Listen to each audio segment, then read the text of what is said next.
Se me metió allá atrás, ahí en la esquina, me preocupa que esté ahí a espalda mía. Gracias, Altieri. Gracias, María. La verdad que todas las mañanas algunos oyentes me alientan a seguir viniendo a este antro de perdición y de maltrato. Si es de perdición, no venga. Usted siempre y de maltrato. Vamos a arrancar una entrevista seria y usted al invitado ya me lo predispone. No, yo al invitado no. Ayer me hizo lo mismo. ¿Con qué le hice lo mismo? También hizo una introducción que me lo... ¿Cómo anda? Buenos días, Marcelo Uraballe. Buen día, David. Usted no lo escuche a este hombre porque... No recibe influencias nefastas hacia mí. Precandidato en primer término a concejal, no tiene la boleta encima, ¿no? No. ¿La recibieron? ¿La recibieron ya? Creo que está, sí, por lo menos una parte que hubo que preparar para llevar a... para el correo, sí, para exacto. que vengan adentro de las urnas. Sí, entiendo que sí. Yo llegué de viaje anoche y he estado comunicándome con la gente del espacio y sí, creo que antes de ayer viajaron a buscarla, sí. Porque todavía el Frente de Izquierda, por ejemplo, ayer nos decía María Maldonado, todavía no la recibieron. Bueno, del Frente para la Victoria no la tenemos, pero entendemos que sí, que ya se está distribuyendo. Me comprometo a traértela en el curso de la mañana. Bueno, muchas gracias. Digamos que Uraballe es precandidato en primer término a concejal por el Frente Progresistas, que lleva a nivel local como precandidato a intendente a Luis Colau y a nivel nacional como candidata a presidente a Margarita Stolbizer en este frente que ha constituido el partido de O'Gen, el Partido Libres del Sur, donde está Ceballos, Victoria Donda, ¿no? Por ejemplo. Ceballos creo que es candidato a gobernador, ¿puede ser? Es uno de las... ¿Tienen interna en la provincia o no? Porque no es Linares el candidato a gobernador. Sí, es Linares, sí. Pero he visto en algún lado que Ceballos... Puede ser que... O es otra provincia que candidato a gobernador, porque él es cordobés originalmente. Sí, pero no, la verdad que no lo recuerdo todavía en este momento, ¿no? Bueno, porque en algún lado vi alguna publicidad de que se lo conoce como el huevo Ceballos, sí. a Ceballos. Bueno, de Libres del Sur. Y también, el socialismo. Sí, claro. De Hermes Wiener también es uno de los principales socios del Frente. Principal socio del GEN y viceversa, ¿no? Claro. Sí, se puede acercar. Sí, perdón, gracias, Clarisa. Sí, por lo menos en la, ¿no es cierto?, en la participación de estas elecciones, luego de lo que ocurrió con UNEN, digamos que fueron los dos partidos que quedaron... ahí está. Diputado por la Ciudad de Buenos Aires. Para la capital. Por la Ciudad Autónoma. Exacto, sí. Luego de lo que ocurrió con UNEN, digamos, cada uno fue partiendo. Claro. Y quedamos ahí, así que como entendía esta fuerza y el socialismo también, que era la mejor manera, digamos, de tener una propuesta clara y bastante pura en el sentido de las... Sí, cuando Carrió y el radicalismo salieron haciendo alianzas con el macrismo, ustedes salieron espantados, diríamos. Claro, ¿no? Es que no salimos, quedamos en ese espacio donde todos estábamos, pero todos los demás se fueron. Claro. Y desde ahí salimos... se constituyó el Frente Progresista. Exactamente, sí. Claro. Obviamente eso significa tener muy claro que no iba a tener...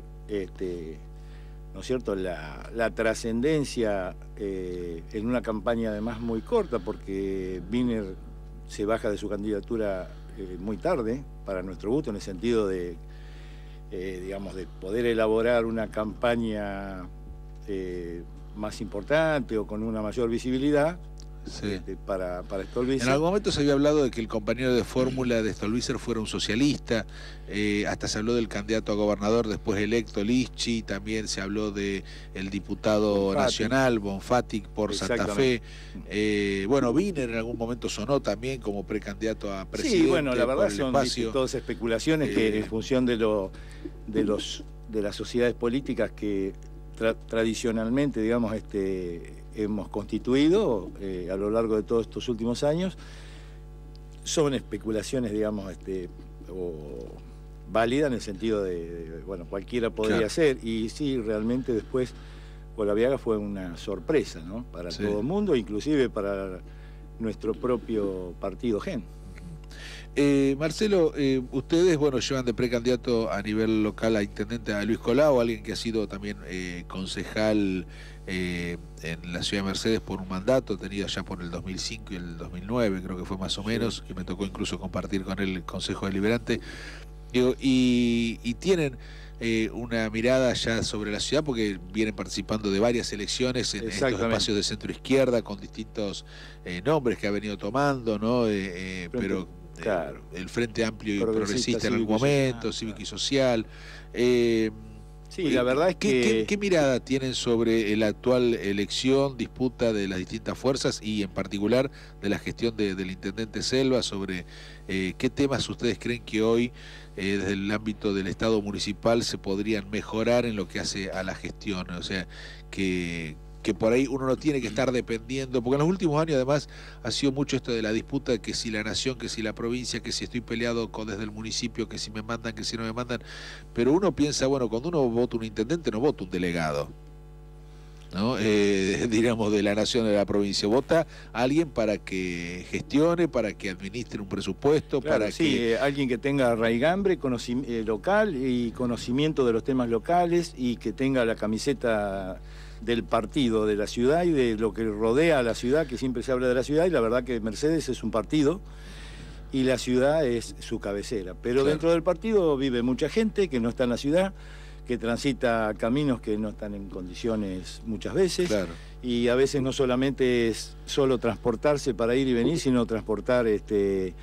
Pero bueno, pero tendría que aumentar las tasas municipales. Las tasas municipales han aumentado mucho en los últimos años. Sí, el tema no es aumentar las tasas, sino tener un criterio tributario diferente, claro, que hace muchos años nosotros, a través de los distintos frentes en los que hemos estado participando, hemos estado proponiendo, ¿no es cierto? Una reforma fiscal en ese sentido, digamos, tener un criterio totalmente diferente y no regresivo como el que tenemos hoy. Hoy es totalmente injusto. Claro. Lo hemos explicado detalladamente, además hemos presentado proyectos, ¿no es cierto?, a veces como... Porque a veces no pasa por aumentar la tasa. No, claro. Digo, en los últimos 3 años fácil las tasas aumentaron más de un 100%. Sí. Porque fue de un 30 a un 35% año a año que se le fue aplicando. Y si vos lo tomás acumulativo te diría que es más del 100%. Claro. En los últimos 3 años nomás. Claro, y si vamos más para atrás, más todavía. Claro. Entonces que sí que ha habido ajustes en las tasas. Más para atrás quizá posiblemente te encuentren con que hubo una meseta y habría que medirlo de punta a punta, digamos, con la desvalorización, ¿no es cierto?, con la inflación. Sí. Pero de todas maneras es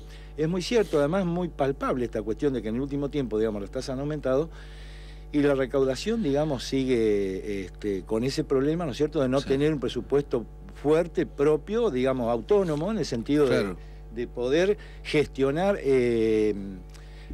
no gestionar me gusta decirlo cuando tramitan ante la provincia o la nación cosas que pueden ser útiles pero digamos, gobernar porque la idea de gestor también es justamente el gestor es el que gestiona algo de un tercero. Exactamente. Digamos, ¿no? Exactamente. Y lo que deseamos cuando hablamos de todo el presupuesto... un gobernante. Exactamente. Entonces, quien pueda lucir, ¿no es cierto?, o como vos comentabas recién, ¿no es cierto?, la experiencia de Duclos y otros, es que realmente han logrado tener, digamos, una cobrabilidad mejor, pero asentado con un criterio diferente, es decir, recaudar no solamente es que no importa cómo y para poder hacer, sino, digamos, que toda la cuestión vaya en una línea coherente, es decir, que no sea injusto el impuesto o las tasas no sean regresivas y que la aplicación de eso, digamos, pueda redundar en mejores obras, en una mejora importante para la ciudad y digamos, con la independencia de que puede ensancharse o crecer un presupuesto que permita ir mejorando con independencia de lo que se recibe por coparticipación, ¿no? Sí, porque además uno ve el presupuesto y se lo termina llevando después más del 60% todo lo que es masa salarial. Exactamente. Y otro 25-30% de lo que significa la prestación de servicios, desde el gasto en combustible, pagar el consumo eléctrico, bueno, digamos, la prestación del servicio, la reparación de máquinas y vehículos municipales. Y entonces, para poder decir, bueno, a ver, ¿qué plan de obra pública municipal hacemos? ¿Qué plan de educación o de salud realmente, o culturalmente, o en deporte, qué inversión concretamente? Porque eso es inversión, no es gasto. Tal cual. queda atado de pie y mano, porque el sí. presupuesto queda encorsetado, claro. ¿no? Solamente pagamos, y sueldos que son encima miserables, porque el básico promedio de un municipal está en 3.000, 3.200 pesos. Increíble. ¿No? Está bien, dirá, bueno, pero tiene una suma fija de tanto. Sí, lo que quiera, pero realmente pero hablar, básico, hablar de esa base realmente es... bueno, también la cuestión de cómo se compone, digamos, la planta permanente de un municipio. El municipio es siempre, generalmente, salvo que sea una ciudad muy grande, es la empresa más importante que tiene localmente un partido, una ciudad, por lo menos en el interior, ¿no es cierto? Sí. Y bueno, también los criterios para administrarla debieran ser un poco parecidos a eso, ya que se acercan tanto a la derecha en muchas cosas, podrían tomar algunos criterios empresariales, diríamos, claro, al momento de administrar el municipio. Claro, porque eso no significa, digamos, que vamos a hacer una cuenta puramente matemática sin tener en cuenta la cuestión social y la cuestión de la familia municipal, ¿no es cierto?, de su composición. No, sí tener un criterio, digamos, más justo en el sentido de no hacer del municipio, digamos, una bolsa de favores y bueno, también muchos funcionarios políticos que se sabe que hay áreas o que están, digamos, con una estructura burocrática o sobredimensionada o realmente no refleja en su actuación luego ese costo que tiene, como decíamos, ¿no? Que se va en tema salarial, se come una parte importante del presupuesto y realmente... ¿Qué otro aspecto ustedes, uno lo escucha más de una vez a Luis hablar, bueno, de lo que tiene que ver con, bueno, él fue uno de los autores, fue el autor en realidad de aquella ordenanza ya por el 2007 del Banco de Tierra, algo que se veía, ¿no es cierto?, que era una necesidad, de que si había necesidades de lote y necesidades de vivienda en Mercedes y si iba creciendo, ya por el 2005 cuando se hizo la inscripción para el Plan Federal se hablaba de 5.000 personas que estaban necesitando de un techo, y esto ha ido creciendo con el correr de los años porque no ha habido una respuesta, no ha habido digamos, a esa necesidad no hubo una respuesta concreta, fue muy a cuentagota. Claro, ni tampoco cambió la situación económica del país en el sentido de que desapareciera esa necesidad, porque si hablamos de una necesidad habitacional, significa que, y estamos hablando, digamos, de que no hay una enorme desocupación, o no la había todavía, cosa que ha venido cambiando últimamente, datos muy preocupantes en ese sentido ahora. Vos has hecho derecho laboral y sabés y ver eso, ¿no es cierto? Pero tampoco es que, digamos, el país en estos 12 años de década ganada ha cambiado tanto que ha desaparecido esa necesidad porque la inclusión ha sido tan importante y el crecimiento del salario o del poder adquisitivo o la revalorización de la moneda creció tanto que desapareció la necesidad porque la gente puede tomar un normal préstamo hipotecario como en otras épocas o demás. Esta cuestión no es otra cosa que la consecuencia de todo eso que no existe. Claro. ¿No es cierto? Y bueno, han surgido distintas alternativas. El procrear, por ejemplo, ustedes, ¿qué mirada tienen sobre el procrear y esta posibilidad que ha quedado por ahora inconclusa porque está clausurado el lugar, que es la 29 y 6? En principio eran 130 y pico de soluciones habitacionales, podemos decir, porque eran 136 departamentos que se iban a construir ahí, sobre 200 y pico. Y esa frase de soluciones habitacionales, sinceramente, a mí me desagrada mucho, porque cuando bueno, uno pues ve le llaman así, ¿no?, que meten todo dentro de esa bolsa, es realmente una risa, ¿no? Mira, la mirada no puede ser otra que buena cuando viene a atender una necesidad real y además que tiene, digamos, una posibilidad, digamos, desde lo económico, como han sido tantos otros planes a lo largo de los años en Argentina. Cada tanto aparece alguna cosa así, siempre insuficiente, siempre tarde, al final del ciclo, que vos decís cómo puede ser justo cuando, bueno, realmente cuál es la voluntad política o cuál fue la real intención. No importa, es bueno, hace falta y la mirada no puede ser otra que buena. Por lo menos desde mi punto de vista personal yo lo veo que es bueno. El problema es hecho sin el tiempo, la planificación y, digamos, y tomando casi a las trompadas algún lugar de la ciudad donde una cantidad de datos dicen que no es el lugar indicado. Claro. Y bueno, son esas las cuestiones, las formas, las maneras, pero quedarse en la foto del opositor, digamos, desconforme por las formas y desconocer, ¿no es cierto?, el fondo. Bueno, el fondo es bueno, digamos, la necesidad está y la solución, aunque, digamos, insuficiente, no deja de ser algo importante.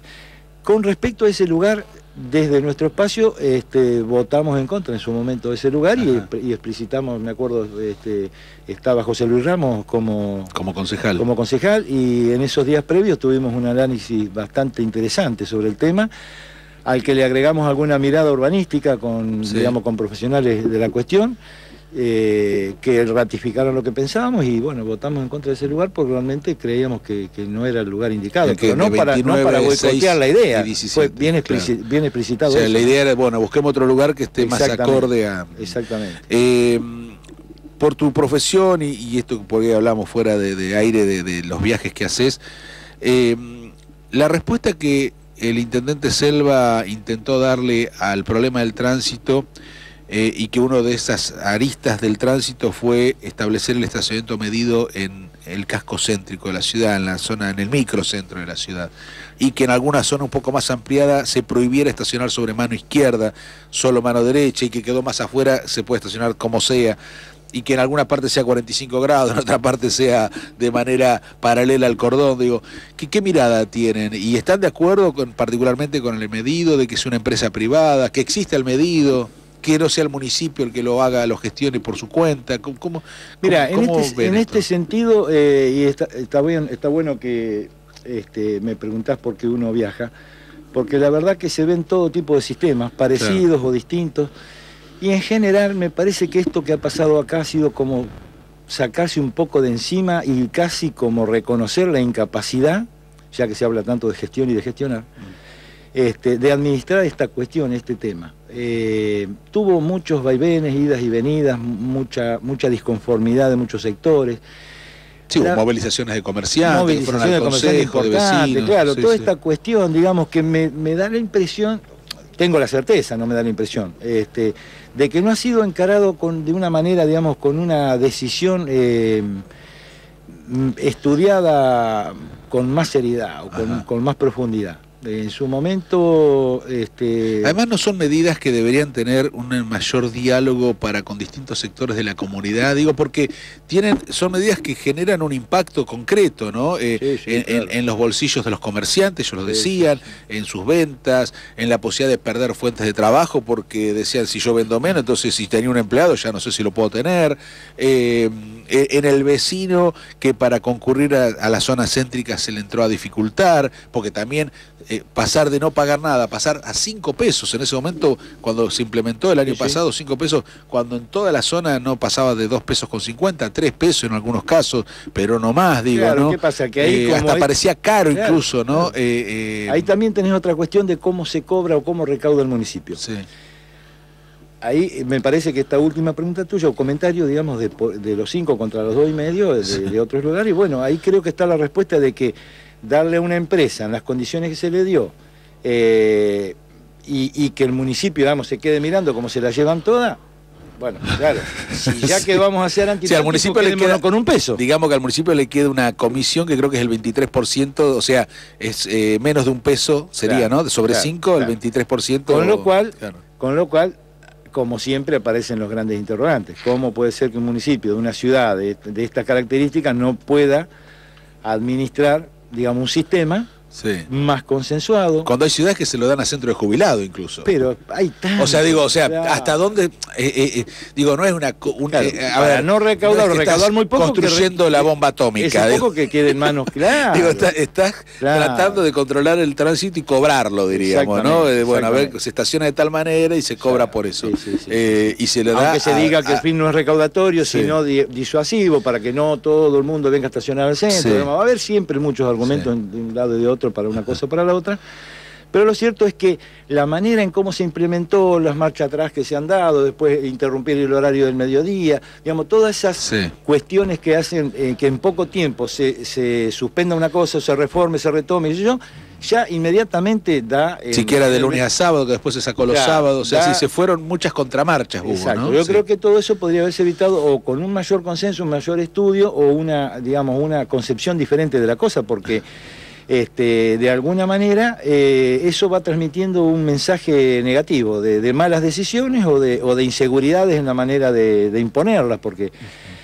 bueno, sí, y con respecto al tránsito en general de la ciudad, nosotros presentamos en las últimas legislativas un proyecto que viene aplicándose en muchas ciudades de la Argentina, que es muy criterioso, es poner en manos de una consultora muy especializada, que ha tenido éxito importante en las ciudades donde se ha implementado, que hacen un estudio que dura bastante tiempo, considerando una cantidad de variables como la parte de accidentes, con informes sobre bomberos, hospitales, escuelas, estudian los principales centros neurálgicos donde más se complica el tránsito y aquellos lugares donde normalmente está, porque hace, vamos a decir, años que tiene un sentido de circulación una calle o una intersección con una avenida, o qué sé yo, son puntos neurálgicos donde sobre ese mapa, digamos, que construyen con toda esa cantidad de datos, van proponiendo soluciones que en general destraban muchísimo y eso redunda en menos accidentes, en una fluidez más rápido del tránsito, en los accesos, en las cuestiones de los vehículos de carga. Claro, porque recordemos que también de la mano del estacionamiento medio se pusieron algunos semáforos. Sí, y uno dice, que los pedimos también, los estudios, en lugares determinados, claro, los pedimos como paliativo, digamos. Pero están hechos estos, como decís, estos estudios serios, realmente... No, que es una simple observación de esquinas que ya lo dicen a gritos. Claro, es como... Pero como que, viste, como que te chupaste el dedo y lo sacaste y pusiste así, a ver para dónde va, para dónde va el viento. Cuando hay elementos, diríamos, más tecnológicos como para hacer un estudio que sea un poco más preciso y más científico, diríamos, ¿no? Eso es importante que realmente han mejorado, pero muchísimo con esta cuestión, Después, obviamente, no es quedarse con el diagnóstico y tener la voluntad de política de ejecutarlo, que a veces ahí sí genera muchas veces, pero también es un trabajo de consenso, pero digamos, los consensos con los sectores devienen, digamos, no tanto de una actitud digamos, demagógica de quien puede ser un voluntarista, sino de una filosofía que tiene que ver con toda la manera de... Claro, justamente, ahora que hablas de decisión política y de que a veces hay que ir a contrapelo de lo que por ahí algunos sectores y a veces hasta mayoritarios de la sociedad te van a criticar, pero cuando te toca gobernar a veces uno como dirigente tiene que tomar decisiones que puedan caer mal, pero que hacen, diríamos, a mejorar la calidad de vida. Y criterios también de organización y en esto del tránsito, como es el ingreso de las empresas de ómnibus como el 57, como el Masterbus, que entran a la ciudad y justamente cuando ocurrió lo que ocurrió con micrónimos Mercedes, uno hablaba con los choferes y lo que primer tema te planteaba, nosotros hace años que venimos reclamando que una manera de que la empresa local, diríamos, mejorara su recaudación, cortara más boleto, como se dice, y con eso darle mayor oxígeno para que no fuera la quiebra, era de que desaparecieran, de que no entrara por la 17 y por 29, que quizás entraran, sí, entran a la ciudad, pero que tengan otro recorrido y que no le quiten pasaje a las empresas locales, ¿no es cierto? Además son hasta peligrosos porque entran a una velocidad que no la verdad que no ha pasado cosas, diríamos, accidentes. Pero uno los ve, cómo se movilizan encima cuando se construyó los canteros en la avenida 17, achicó diríamos, el espacio, con lo cual también mucho más peligroso ver esas moles que ingresan por esas avenidas, que para nosotros son avenidas, pero en una ciudad, diríamos, como Trenquelauco, en otras son simples arterias, diríamos, ¿no? Porque Mercedes en ese sentido es angosto, diríamos, ¿no? Por su estructura antigua. Claro, por su estructura antigua, digamos, si vos ves el tamaño o el ancho, digamos, de las veredas de la avenida 17, no están en consonancia con lo que se pretende en ese sentido. Eso ameritaría una reforma de eso, ¿no? Sí, o quizás fue pensada en épocas en la que todavía el tránsito no se le daba tanta prioridad y se le da prioridad al peatón. Sí, a veces cuando pensás el auto nos ganó el lugar al peatón, habría que por ahí repensar y decir, no, sí, démosle lugar al peatón y no tanto al auto. El tema es que tenemos que tener otras alternativas Claro, pero digamos, hay desproporciones importantes. Las veredas de la 17 son enormes, enormes. No guardan proporción. Lo que, bueno, por suerte tuvieron la visión de dejar esa distancia entre frentes que permita, o achicando la vereda, o poniendo, variar, digamos, o tener soluciones hoy en día cuando eso fue pensado tan lejos, ¿no? Claro. Marcelo, tenemos que finalizar esta entrevista. Ya, bueno, tratamos siempre de darle un tiempo a todos los precandidatos para la idea que se puedan ir mostrando, que la gente los pueda ir conociendo.